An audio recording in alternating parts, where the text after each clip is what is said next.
Drejtuesi politik i Partisë Socialiste për qarkun e Korçës Niko Peleshi zhvilloi një takim me banorët e fshatit Selenic në Kolonjë, ku foli për arritjet ekonomike të qeverisë dhe sfidat që mbeten për t'u përballuar në mandatin e ardhshëm. Ne sot kemi një buxhet 3 herë më të madh se sa buxheti i vitit 2013. Sot ekonomia e Shqipërisë është 2.7 herë më e madhe se sa ekonomia në 2013. Sot ne kemi mundësi që të zgjidhim edhe ato sfida, si që është rritja e pensioneve, që është sfida me e vështira.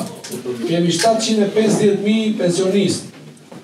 Nuk është kollaj në një vend që ka patur shumë emigracion, do të thotë kontribuesit në skemën e sigurimit shoqërore janë më të pakët se sa përfituesit, nuk është kollaj të rritësh pensionet.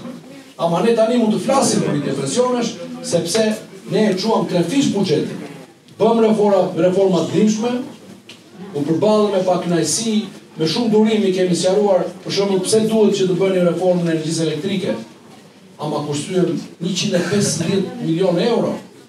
I shtuam në buxhetin e shtetit. Dhe kështu me radhë derisa arritëm në një buxhet 3 herë më të madh, dhe tani ju shohim në sy kur premtojmë edhe kur angazhohemi për punë të mëdha. Mëtej ai theksoi rëndësinë e projekteve infrastrukturore për zhvillimin e Kolonjës, duke përmendur përfundimin e rrugës që shkurton distancën me Korçën dhe nisjen e një projekti të ri që lidh këtë zonë me Gjirokastrën dhe Bregdetin. Sipas tij, këto investime do të ndikojnë ndjeshëm në rritjen e numrit të turistëve në këtë trevë të rëndësishme të Juglindjes. Në këtë takim, Peleshi ishte i shoqëruar edhe nga kandidati për deputet Ilirian Pendavinji, i cili ndau me banorët disa prej prioriteteve që lidhen me zhvillimin e zonës dhe nevojat e komunitetit lokal.